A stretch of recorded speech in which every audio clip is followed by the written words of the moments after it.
Ici Daniel Forêt. Je vais vous entretenir aujourd'hui une deuxième fois sur les allergies. Cette fois-ci, on va vous parler de celle des chats. Remarquez que ça peut être n'importe quel animal, là, mais on va parler de celle des chats parce que c'est l'histoire que moi j'ai vécue ou expérimentée.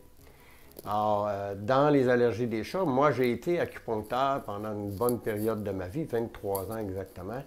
Et pendant ma pratique, je travaillais les allergies en faisant décoder les gens par rapport au programme de survie. J'ai une jeune dame qui vient me voir, une jeune dame, peut-être 35 à 40 ans, c'est quand même jeune. Elle travaille pour le gouvernement. Elle travaille dans un bureau. Puis, ils ont un poste qui est affiché en promotion pour qu'elle puisse postuler dessus, qui va lui permettre de se déplacer avec sa voiture et d'aller chez les gens. J'ai dit, c'est correct. J'ai dit, pourquoi qu'il y a un problème avec ça? Elle dit, je suis allergique aux chats.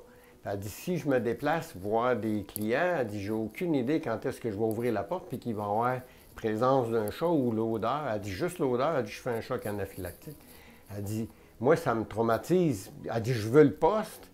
Je veux le plaisir de sortir dehors pour aller faire mon travail au lieu d'être resté entre quatre murs dans un bureau. Mais elle dit, j'ai la peur du choc anaphylactique. J'ai dit, c'est correct. J'ai dit, garde, j'ai dit, on peut travailler ensemble si ça te tente. Le décoder. Puis j'ai dit, quand ça sera bien décodé, tu pourras aller t'acheter un chat, en avoir un chez vous, puis aller voir n'importe quel client qui en a des chats. Ça ne se reproduira plus. Fait qu'elle me dit, c'est correct. Ça a pris 3 entrevues. Troisième entrevue, on découvre le poteau rose. Elle me raconte que lorsqu'elle avait 10 ou 11 ans, avec sa mère, ses frères et ses sœurs, ils s'en vont chez le mononcle qui a une terre et qui est cultivateur.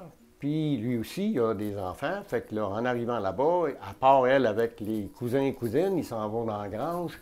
En plein été, la grange est vide pas mal. Il ne reste pas beaucoup de bêles de foin. Fait que là, ils font des... Ils se pendent après les cordes, ils travaillent. En tout cas, les enfants s'amusent. Elle n'a pas remarqué, mais mon oncle l'a suivi quand elle est allée vers la grange. Puis il l'a coincé d'un petit coin, puis qui a commencé à la tripoter.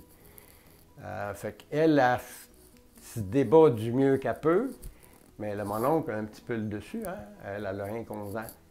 Fait que a fini par le repousser suffisamment, et il y a un chat qui a sauté entre les deux parce que lui aussi était coincé.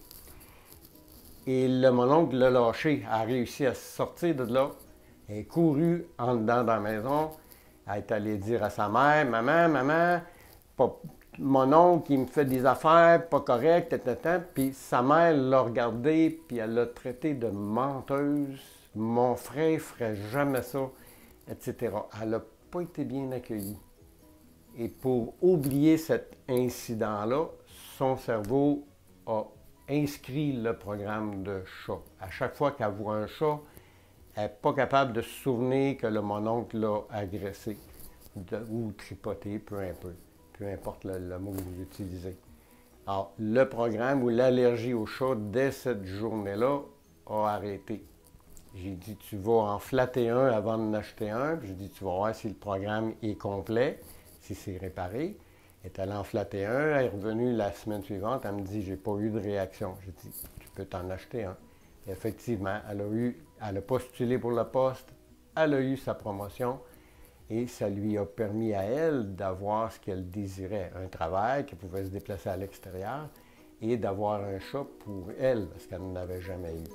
C'est pas le chat qui crée l'allergie, mais c'est plus la mémoire imprimée dans le subconscient pendant laquelle il y avait la présence d'un chat. Alors, merci de votre attention. À la prochaine.